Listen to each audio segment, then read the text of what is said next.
Өнөөдөр бид Монгол улсын эдийн засгийн хөгжлийн үндэс суурь тогтолцоо, суурь сэтгэлгээний асуудлыг хилцэж байгаа учраас арай жоохон холоос эхлэе гэж бодож байна.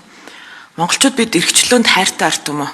Тийм ч учраас одоогоос 36 жилийн өмнө ардчилсан хувьсгалын үзэл санааг Монголын ард түмэнд талархан дэмжиж хүлээж авсан. Тийм ч учраас ардчилсан хувьсгал энх тайвны замаар хийгдсэн, шилжилт хийгдсэн улс төрийн тогтолцоогоо, эдийн засгийн тогтолцоогоо бид өөрчилж чадсан. Тэгээд ардчилсан хувьсгалын мөрөөдөл юу байсан бэ гэхлээр Монгол хүмүүрт улс төрийн эрх чөлөөг нь олгох, Монгол хүмүүр эдийн засгийн эрх чөлөөтэй байх ийм л мөрөөдөл байсан шүү дээ.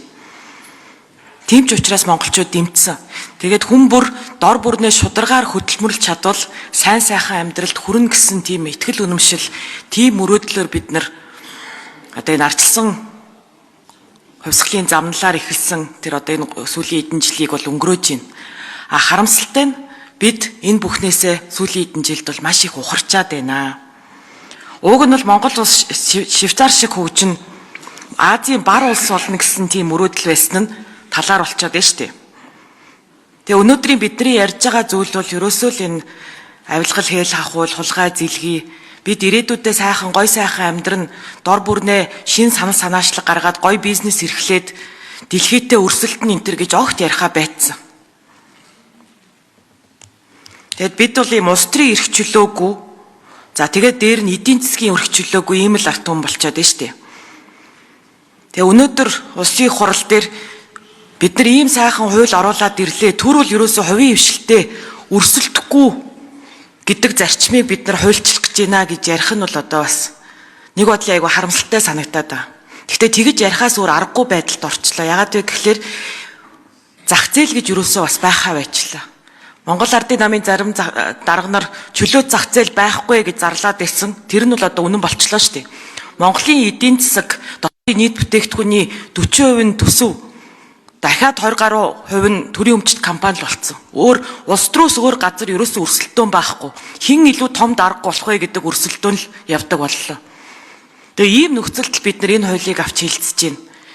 Тэгээд одоо аргаа бараад ийм хуулийн төсөл бас ардчилсан намын зүгээс ч гэсэндээ одоо эдийн засгийн эрх чөлөөний тухай хууль гээд одоо илэрхий ардчилсан үндсэн хуулийн тодорхой заасан зүйлүүдэд бид нар хуульчлахаас өөр аргагүй байдалд хүрчээд байна шүү дээ. За тэгээд ийм тодорхой хоёр асуулт байна.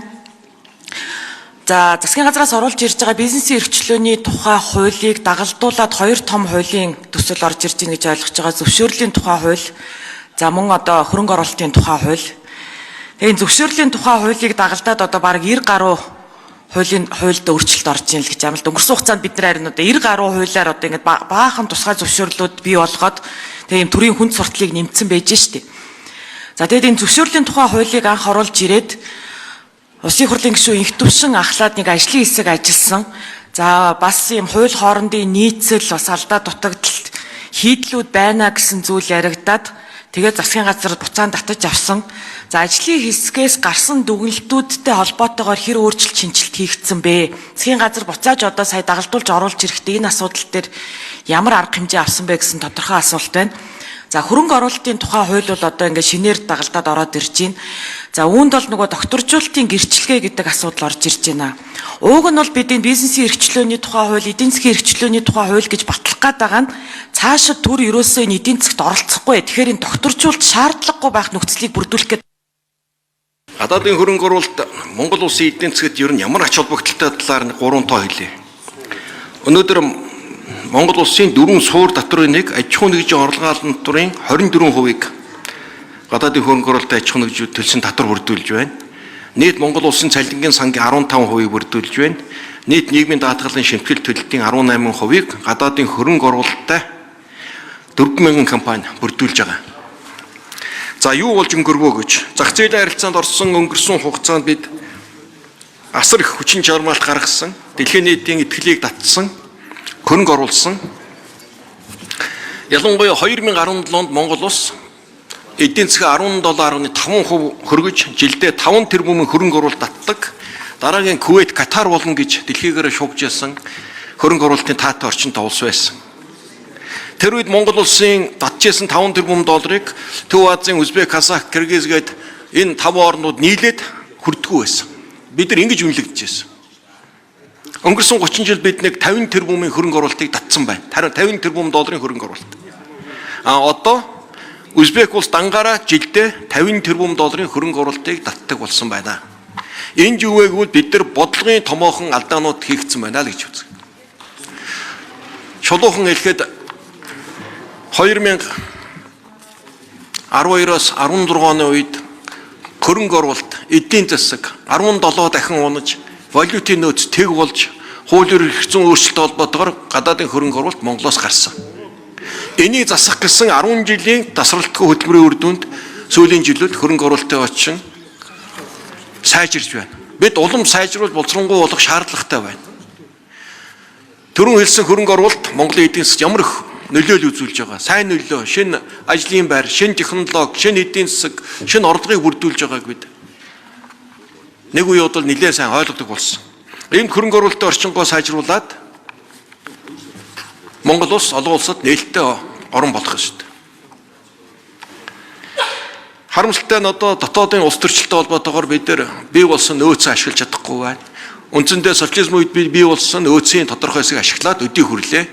Шинээр одоо шинэ орд уурхай үйлдвэрлэлийн газрыг ашиглалтанд оруулах байдал улс төрчлөлттэй их тулж байна. Төрөл бүрийн одоо ард түмний нэр барьсан, орон нутгийн нэр барьсан төрийн бус байгууллагуудын зохион байгуулалттай шантажны одоо ийм үйл ажиллагаанд идэвхжиж байна. Энэ болгон чинь гадаад Монгол улсны нэр хүндийг сөргөөр харуулад байгаа юм зүйлүүд байна. За ийм би гадаадын хөрөнгө оруулалтыг хамгаалах, бизнес орчныг сайжруулах энэ хууль эрх зүйн орчныг дагалдах 99 хуулийн хамт өргөн барьж байгаа юм аа. Докторжуулалт шаардлагатай. Докторжуулалтын гэрээ нь хөрөнгө оруулагчийн эрх ашигыг хөрөнгийг хамгаалж байгаа л зүйл шүү дээ. Төрийн эрх ашиг биш байхгүй. Хөрөнгө оруулагч өөрөө хүсдэг. Яг энэ өнөөдрийн байгаа танаа хууль эрх зүйн орчинд би хөрөнгө оруулах гэж байна. Миний хөрөнгө хамгаалалттай юу, хууль өөрчлөгдөхгүй юу гэж. Энэ хүн чинь тэр хуулийн орчингоо дүгнээд, эрсдлээ дүгнээд хөрөнгө оруулж штэ. Тэгэхээр яг тэр орчингийг баталгаажуул. Хууль сайжруул, сайжралт нь аваад явна. Хууль муудвал тэр хүнийг хамгаална. Тэгэхээр энэ байхын зүг бахаа жаргалан гişүү. Хоёрдугаарт нэг сүүлийн нэг ардын намын 10 жил их болохоо байсан муудсан юм шиг мэгэл ингээд нэг хаанаас тийм ойлголт аваад яриад байгаа нэг яриа л байдаг болчоод байгаа. Би нэг ерөн сүүлийн 10 жил юу болсон юм бэ? 10 жилийн хугацаанд Монгол улсын эдийн засаг 4 дахин өслөө. Нэг хүн ногдох дотоодны бүтээгдэхүүн 2 дахин өслөө. Монгол улс дунджаас дээш орон боллоо. Монгол улсын эдийн засаг 90 их 80 төрлөө. Би та нарт 2008-аас 12 хоног ярьж өгье. Монгол улсын эдийн засгийн өсөлт 17% хүрч дэлхийд тэргүүлж эхэлсэн. Монгол улс дараагийн Катар, Кувейт болно. Жилдээ 5 тэрбум доллар ирдэг. Манай буян тухайтай дэлхийн бүх топ хөрөнгө оруулалтын сангуудын удирдлагууд ирдэг, уулздаг. Монгол улсад хөрөнгө оруулалт буцалж ирсэн. Эдийн засаг дараа нь 12 онд улс төр ярил. Арчилсан нам засгийнх нь гарсан. Эдийн засгийн өсөлт 17 дахин унсан. Валютын нөөц тэг болсон. Олон улсын валютын сангийн хөтөлбөрт хамрагдсан. Санхүүг дампуурсан гэсэн үг шүү дээ. Ингээд 16 онд ардын нам хүлээж аваад 4 дахин өсгөөд нэг гоногт хорлоо 2 дахин өсгөөд эдийн засгаа тасралтгүй хэдийгээр ковидын хүнд үеийн хямралыг үүссэн ч гэсэн ингээд докторжуулаад гарч байна. Юм босгох гэсэн унгаа хамархан байдгийн л жишээ. Яагаад гэвэл тэр үеийн гэрч болоод энд сууж исэн улсууд одоо 3-4 хүн үлдсэн байна. Тэнд үүссэн эрх зүй хөрөнгө оруулалтын муудсан орчинтой холбоотойгоор бид өнөөдөр энэ алдааг засах гал явж байна шүү дээ. Ингээд улс төр ярил зөндөөл юм ярина шүү. Хатуу ярьж чадна. Би та залуучууд урайлаад гарснаа залуучууд. Шин санаа гаргаад энэ орчингоо хамтраа сайжруулаач. Энэ та нарын ирээдүй шүү дээ. Засаг оруулаад ирлээ. Өөр юу хэрэгтэй. Нэг л ерөнхийлсөн улс төрийн өнгө ийсэн зохихгүй юм шүү дээ. Гой ижээ санаа гарга. Энийг ингээд өөрчлөе, ингээд хамтраад ажиллая гэж ярилцаач дээ. Арай өөр л өнцөх байхыг бид надаас хүсээд байдаг. Та нар манд ингээ юм дэмий улс төр юм яриад байвал улс төр ярина шүү дээ. Жарлан гişүүнэ. Би таны аавтай хамт энэ их хурал энэ Монгол Ардын намын дарга нар нэг л өөр л нийгэмд нэг л өөр л эдийн засагт амьдраад ах шиг бах юм. Эдийн засаг 4 дахин өссөн гээл байгаа. Сүүлийн 10 жилд ийм тийм болсон гээл байгаа. Тэгэд ард түмний амьдрал хэд дахин сайжирчаад байгаа юм бэ? Одоо ийм явцгүй попрол бол явхаа байлаа шүү дээ инхээр сайдаа. Хүмүүсийн амьдрал ахуйд боддоор харагдаж штэ. Сүүлийн 10 хэдэн жилд бид нар хэрэг хэмжээний нүүрс гаргав, хэрэг хэмжээний зис гаргав. Энд чинь Монголын байгалийн баялаг штэ. Гэхдээ тэр бүх зүйлийг та бүхэн зүгээр уран таран хийчлээ штэ. Иргэдийн амьдрал сайжирсан юм уу? Энд агаарын бохирдол чинь буурсан юм уу? Ядуурл буурсан юм уу? Тэгээ эн чинь бид нар одоо үр хүүхдүүдийнхээ ирээдүйн талаар ярьж штэ. Тэгээд ингээд юм явцгүй попрол урдаас яриад биднийг загнаад ах юм. Та бүхэн л сайд дарга нар хийлээ штэ. Хин сайд дарга хийсэн юм бэ? Тэгээд бид хэд бол одоо хийх ажлаа хийгээд энэ эдийн засгийн эрхчлөөний тухай хуулиа санаачлаад ингээд Юмыг бас ус тосоор нь ялгаж сур. Өнгөрсөн хугацаанд монголчууд бид нийтээрээ бүгд хичээж хөдөлмөрлөлөө. Улс орноо нэг өдий зэрэгт гаргаад ирлээ.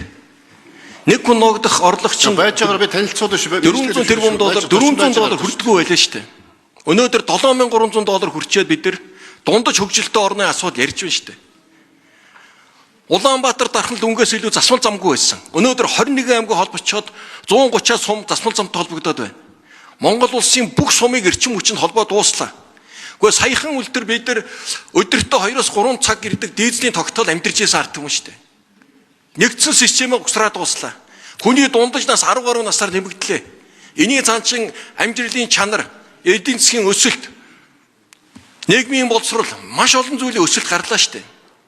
Өнөөдөр малчин хүн хотноосоо дэлхийн ертөнцтэй холбогдож байна.